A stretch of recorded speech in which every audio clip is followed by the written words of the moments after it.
Gad Elmaleh nous a rejoint dans les studios. Bonsoir Gad. Bonsoir Bernard, ça va bien? Gad Elmaleh qui, 6 ans après Sans tambour, est en tournée et une tournée internationale, remonte sur les planches pour un nouveau spectacle, un one-man show qui est inédit, qui s'appelle D'ailleurs. Du 8 février au 26 février, il sera au Palais des Sports et ensuite en tournée dans toute la France. Alors, Gad Elmaleh, d'ailleurs, il y a 2 lectures, il y a 2 façons de le faire. Vous allez me dire comment on fait au cours Florent. Alors, il y a 2 possibilités. On peut dire « je suis d'ailleurs ». Ouais, complètement. Hein, mais on peut dire aussi « et d'ailleurs ». Je suis d'ailleurs. Et d'ailleurs, je suis d'ailleurs. Et d'ailleurs, je vais essayer de dire pour ta mère, Shabbat, tous les soirs, c'est pas possible. Tous les Shabbats, c'est pas faisable. D'ailleurs. Et d'ailleurs, c'est moi qui vais lui dire. Et d'ailleurs, c'est moi qui vais lui dire. Ou même c'est elle qui me l'a dit. C'est lequel des 2? Ce sont les 2. C'est l'idée, le sentiment de jamais être réellement à sa place, de se sentir à côté, même quand on pense qu'on est chez nous. Et c'est aussi ce d'ailleurs, tu vois, avec pour attirer un peu l'attention, le petit d'ailleurs qui est d'ailleurs, et je voudrais dire quelque chose. Il y a comme une précision à faire, il y a comme une histoire à raconter où j'ai besoin d'attirer cette attention, d'obtenir cette écoute. Après toutes ces années, après l'expérience américaine, après les films, après tout ça, je reviens sur scène, et aussi après une période compliquée où les artistes ont été privés de scène pour les raisons que tout le monde connaît. Alors, vous êtes plus personnel dans ce spectacle, et une question justement personnelle. Est-ce que l'époque du Palais des Glaces, l'époque de Abdelhazak, ou qui côtoyait d'ailleurs la maman juive qui accompagnait son fils au cours de théâtre, est-ce que cette époque du vivre ensemble vous semble toujours possible ou pas? C'est une bonne question. J'ai déjà un petit peu de mal avec l'expression vivre ensemble. J'avais une grande discussion là-dessus ce matin. C'est-à-dire que j'ai l'impression que le vivre ensemble, je suis totalement pour et j'espère. Sans doute. Mais vous avez même été un porte-drapeau quelque part. Oui, mais nommer une chose qui paraît être totalement organique, naturelle, instinctive, j'ai toujours du mal. C'est un peu, on va maintenant rentrer dans une période du soyons gentils. Après, on va être dans une période de, je sais pas, rendons-nous serviables. Et j'ai l'impression que le vivre ensemble, c'est comme le mot œcuménique, tu vois. Œcuménique, il y a une espèce de truc pas forcé, mais plaqué. Dès que je vois des photos avec des représentants des 3 religions, je suis content, parce que je me dis qu'il y a de la paix, ça se parle, mais j'ai l'impression que ça doit être organique, ça doit être naturel, ça doit être presque à l'école petit qu'on apprend le vivre ensemble d'abord pour pouvoir un jour le vivre, et non pas une fois que ça pète, de dire... Parce qu'aujourd'hui, c'est pas du vivre ensemble qu'il faut qu'on fasse, c'est du se connaître, de comprendre, avec nos problématiques, on peut pas faire du vivre ensemble. Est-ce que cette époque elle est révolue? Non. Est-ce que je continue à jouer avec ces personnages? Oui. J'ai l'impression que je le fais avec moins de naïveté ou de candeur, que il y avait pas de... Ils avaient une portée, mais je m'en rendais pas bien compte. Alors qu'aujourd'hui, bien que je reprenne quelques personnages, il y en a des nouveaux. Aujourd'hui, tout a une portée. Je dis pas que je fais attention à tout ce que je dis, mais j'ai plus conscience, et c'est normal, bien de la portée des mots que je dis. Et ben oui, parfois je revois mes textes et je me dis ça. J'ai envie de le dire, je vais continuer à le dire, mais je vais pas le dire pareil parce que j'ai pas envie de me faire taper dessus, donc je vais y aller de cette manière-là. Je me censure pas, mais nier le fait qu'aujourd'hui il y a une crispation sur certains sujets, ce serait de la naïveté, quoi. Les racisés, je sais pas, ça, le genre, le sexe, la religion, ce sont des thèmes très très compliqués aujourd'hui. Et pourtant je les aborde, je les contourne un peu. Je fais un petit driblage pour que ça passe, mais c'est important pour moi d'en parler. Est-ce que vous vous êtes laissé aller à l'idée de je vais parler un peu différemment, parce que dans votre spectacle, alors expliquez-moi. Je me suis toujours moqué des journalistes qui disaient aux artistes: est-ce que c'est votre spectacle de la maturité? Et aujourd'hui, j'aimerais qu'on me pose cette question-là, et on me la pose pas. Non. Gad Elmaleh, est-ce que c'est le spectacle? Merci Bernard. Merci. Est-ce que c'est le spectacle de l'âge de raison? Alors, c'est une bonne question. Que je me suis jamais posée. Oui. C'est comme quand les artistes disent c'est mon spectacle le plus intime, je dis non mais c'est impossible, à chaque fois tu dis ça. Moi, je pense que c'est le spectacle d'une étape, en tout cas. Je dis pas que j'en ferai plus, mais si je fais de l'humour après ce spectacle, ce sera très très différent. Dans la forme, pas trop dans le fond, mais dans la forme. Donc il y a une forme de... J'ai un peu moins d'appréhension sur les sujets que j'aborde. J'ai un peu moins, non pas une envie de plaire, mais de convenir. C'est pas très important. Et je parle très franchement des sujets qui me préoccupent avec humour. Les religions, encore une fois, la mort, je décris mes obsèques, Je vais sur des shows, des terrains sur lesquels j'allais beaucoup dans le privé avec mes amis et ma famille. Et on me disait, pourquoi tu fais pas sur scène? C'est trop drôle, ça. Et non pas que j'avais l'impression de rester en superficie, mais j'avais des personnages aussi. Donc c'était un masque. Et aujourd'hui, il y en a un peu moins. Il y en a quelques-uns dans le spectacle. Mais parler des mêmes thèmes sans le masque, c'est plus difficile, mais je suis plus capable de le faire. Le sketch que j'avais fait de Coco, par exemple, sur la mégalomanie d'un séfarade qui pense qu'on peut tout acheter, si je l'avais abordé de manière... Je vous donne un joker. Oui. Est-ce que c'est Marco Mouli, ce personnage? Alors, pour être tout à fait honnête, quand je l'ai... C'est deux personnes qui m'ont inspiré ce personnage. Il y a Marco Mouli. Il y a eu pas mal de lui, c'est vrai. Et quand on s'est rencontrés, il m'a tellement fait rire dans... Il était à fond, lui, il jouait pas un rôle. Il était... C'est Coco. Ah ouais, mais... Et donc... D'ailleurs, c'est le premier qui m'a fait une critique de Coco où il était tellement dedans qu'il m'a dit... C'était le meilleur. Mais non, il m'a dit... non, il dirait jamais ça. Il m'a dit, mais c'est pas ça l'histoire de Coco. Je dis, mais non, mais c'est un film, Marco. Mais normalement, Coco, il doit tomber au fond et après, il remonte. Mais il était super et il me fait beaucoup rire. Et c'est un autre homme que j'ai beaucoup aimé, paix à son âme, Simon Amar, qui avait ce gimmick de je vais les éclater, on vous éclate. Donc c'est ces deux personnes. Vous êtes au top. Je vais vous mettre au top. Et aujourd'hui, si je devais parler de la mégalomanie séfarade, ce serait, ou même à cette époque-là, en stand-up, en adresse directe au public, je passerais pour un... Enfin, vraiment, on me dirait, mais tu peux pas dire des choses comme ça. Mais avec un masque, avec un personnage, pareil, tu t'imagines Chouchou, travesti, algérien, et c'était ça, qui travaille dans un cabaret à l'Apocalypse, qui dit des phrases soi-disant légères, j'adore les sushis. Imagine, et qui dit je déteste les barbes, enfin j'y allais quoi. Et en même temps ça... Vous pensez que vous pourriez plus le faire aujourd'hui? Je devrais l'adapter un peu, je devrais intégrer, je pense que Chouchou aujourd'hui se moquerait du Yel. Du genre, elle-même. Elle-même dirait j'en ai marre, les toilettes pour hommes, pour femmes, j'ai juste envie de pisser, quoi. Tu vois? Je pense que, parce que c'est moi qui vais là-dedans et qui lui donne ces dialogues-là, quoi. Je pense qu'elle casserait un peu ces codes-là en disant arrêtez de vous prendre la tête avec notre condition et arrêtez de vous projeter dans ce que... Ça serait peut-être utile. Ah, je pense. On la fait revenir alors. Ben oui. Eh bien, écoutez, on va l'inviter.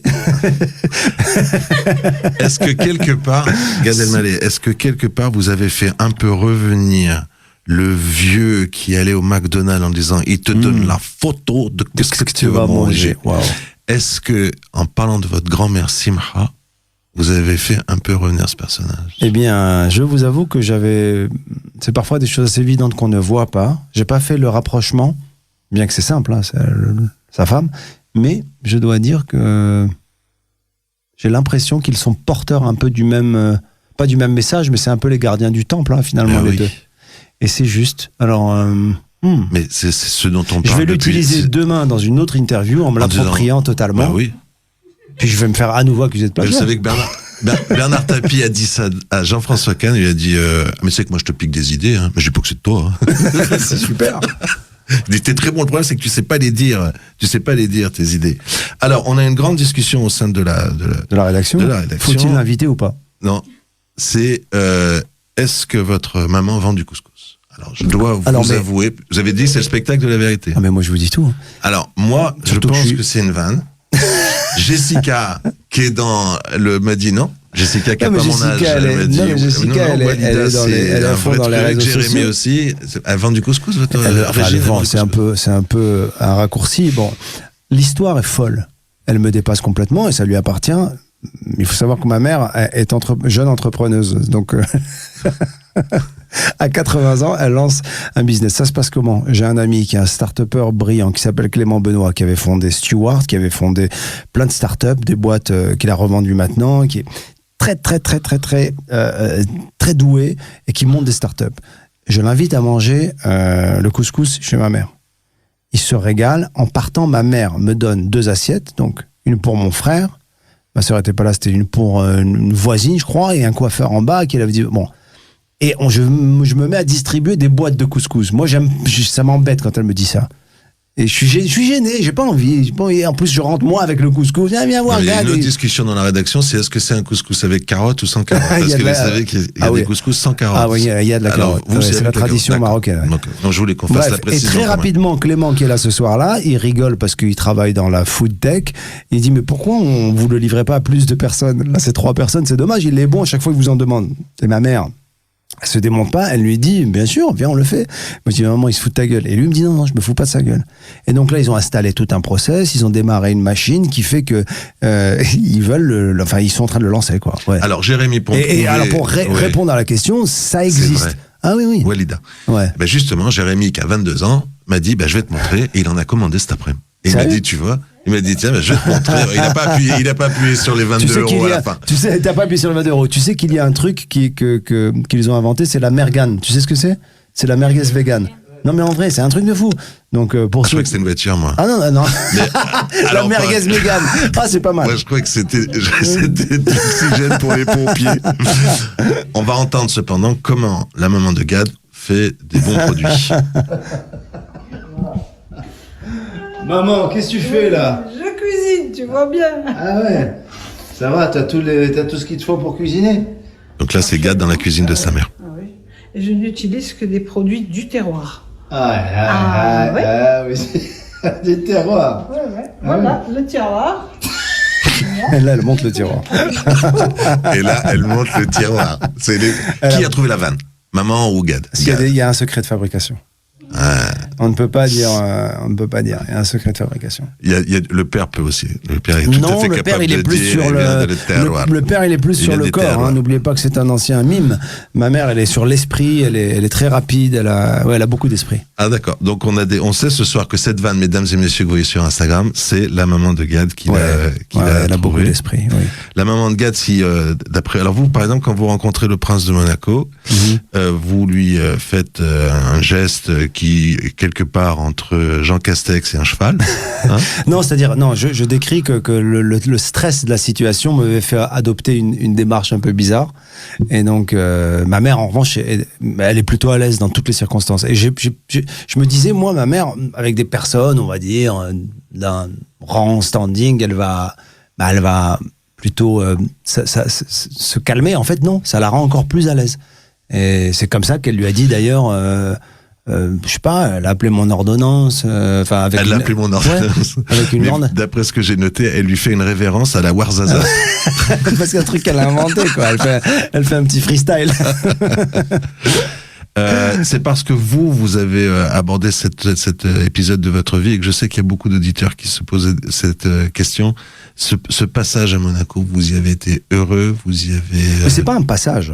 Ça fait partie de ma vie puisque mon fils y est né, voilà. Et puis, alors il se trouve que là, on parle de Monaco, mais c'est mon ex-compagne qui est de là-bas. Et puis j'ai rencontré sa famille et j'ai été accepté dans cette famille. J'ai été accueilli dans cette famille. Vous dites j'ai été accepté comme un blédard. Non, ça c'est moi. Oui, c'est vous. Oui, ça c'est moi qui le dis de moi parce que moi je parle toujours et c'est pas uniquement à Monaco, c'est pour les États-Unis, pour Monaco, pour une nouvelle histoire d'amour, pour une première classe dans un avion. Je dis toujours que j'ai... On vient d'avoir un scoop là ou pas? Une il histoire... a dit c'est passé comme ça en douce des comédies régales. Je suis dans un solo choisi. Non, j'aimerais bien, cela dit, si vous avez quelqu'un. Non, j'ai toujours ce truc. Que moi. Non, ce truc que j'appelle le syndrome du blédard, c'est-à-dire que j'ai peur d'être pas à la bonne place, j'ai peur de dire le mot qu'il faut pas, tu vois. J'ai toujours, même si on m'a invité quelque part, enfin, je sais pas si vous avez déjà eu ça, mais. Si j'ai pris des râteaux dans ma vie, oui, beaucoup. Pas que des râteaux, mais. Je sais pas, oh là là, le rire de Jess, c'est super. Je sais pas, tu vas à l'hôtel, c'est quoi le syndrome du blédard? Tu vas à l'hôtel, t'as les moyens de payer ta chambre, mais quand même tu voles les petits shampoings. Ben c'est comme ça. Et à ta copine qui dit pas le peignoir. Parce que là on va se faire remarquer, pas le peignoir. Je veux bien les petits shampoings. Je vous raconte une anecdote, il y a très longtemps, il y a fort longtemps, je le dis, et c'est mal. J'ai pris un peignoir. Attends, je vais vous raconter l'histoire, elle est dingue. Dans un très grand hôtel, il y a 20 ans. Mais grand hôtel de ouf, le peignoir était tellement bon, c'était une doudoune. Je le mets dans ma valise. Et là, je pars à la réception pour le check-out. Avec une démarche entre le cheval et Jean Castex. Et donc, je dis, voilà, je voudrais... Et là, je vois qu'il y a Bon, il me donne le truc, il voit que je regarde, et là, il me dit avec une élégance, alors, cher monsieur, nous sommes très heureux que vous ayez voulu profiter des beaux peignoirs. Je sais pas, il me dit la marque. Non, il les avait mis sur le truc. Et voilà, nous sommes permis de. Voilà, j'espère qu'il vous plaira et que vous en serez satisfait. L'élégance de, à la place de Ould Haram, tu as volé les peignoirs. Viens ici, salopard. Tu vois? Genre, ça se fait pas. Il m'a pas jugé, quoi, tu vois. Mais il me les a mis sur la note. Au Maroc, s'il te réveille pas, il te réveille pas d'ailleurs au Maroc quand tu dors à l'hôtel. Qu'est-ce qu'il te dit le lendemain? Ça, c'était une super anecdote. C'est le veilleur, le concierge qui, jeudi, au retour de tournée, très tard, je suis fatigué. Demain, s'il vous plaît, pas de réveil, rien du tout, qu'on ne m'appelle pas dans ma chambre. S'il vous plaît, personne ne me dérange. Ça, il n'y a pas de problème. Demain, alhamdoulilah, allez de vous dormir, c'est bien. Le lendemain matin, à 8h, le téléphone sonne. Il dit, oui, c'est Hamid de l'équipe du jour, juste pour vous rassurer. Tout va bien. Personne va vous appeler. Le message est passé. Gad Elmaleh, on viendra vous applaudir. Merci. Donc au Palais déjà, des Sports. Absolument. Il est important de dire à vos auditeurs que il y a plus de doute, les spectacles ont bien lieu, parce que les gens sont dans une hésitation, ils savent pas si ça va être annulé, reporté, décalé. Jean Castex, pour le renommer, il a fait une annonce. On l'a beaucoup aimé, Jean Castex, dans la communauté artistique il y a quelques jours. Il a levé les jauges. Et donc, les spectacles ont bien lieu, ils ne sont pas reportés, et c'est au Palais des Sports, qui est aussi le Dôme de Paris, c'est pas une Oui, salle. c'est ça. Du 8 février au 26 février. Voilà. Après, pour tous nos amis qui nous écoutent, Radio Judaïque à Lyon, par exemple, c'est l'occasion de les saluer. Strasbourg, Ah bah oui, Lyon, Toulouse. je vais être à Lyon aussi en tournée. Toulouse nous écoute. Toulouse nous écoute. Bon, bah, c'est Radio formidable, Aviv, écoutez, Radio Aviv à Toulouse, voilà. Radio Nitsan Nice, Eh ben, je serai à la Halle Tony Garnier bientôt, à Nicaïa bientôt à Nice, Strasbourg. à Strasbourg au Zénith, Allez. bien sûr.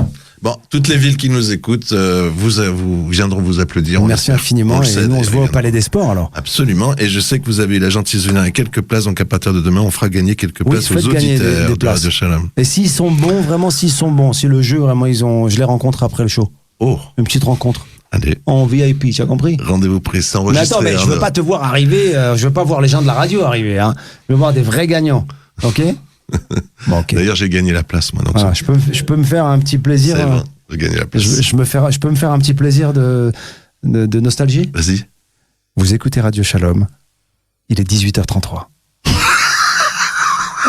Sachez, mesdames et messieurs, qu'il l'a vraiment fait pour de vrai il y a 20 ans. Vous écoutez Radio Shalom, le journal de Bernard Aboif. Sauf Il est 18 sauf heures. que là, je suis en détente. Je te jure que je fais ça. Vous écoutez Bernard Aboif. Il est 18h. Vous écoutez Radio Shalom. 18h, le journal de Bernard Aboif. Plus glorieux, d'abord c'est vrai, mais plus glorieux. Après, Gad partait Il y le avait soir Francine Aknin. pour absolument. Ouais. Pour participer Au spectacle. au spectacle de Eli Kakou. Paix à son âme, ouais. Paix à son âme. Et vraiment jeune étudiant au cours Florent, Gad courait pour faire un tout petit rôle au point virgule. Merci à vous. Merci On était Bernard, très merci honorés Radio de vous Shalom. recevoir C'est cool. pour ce retour. À bientôt.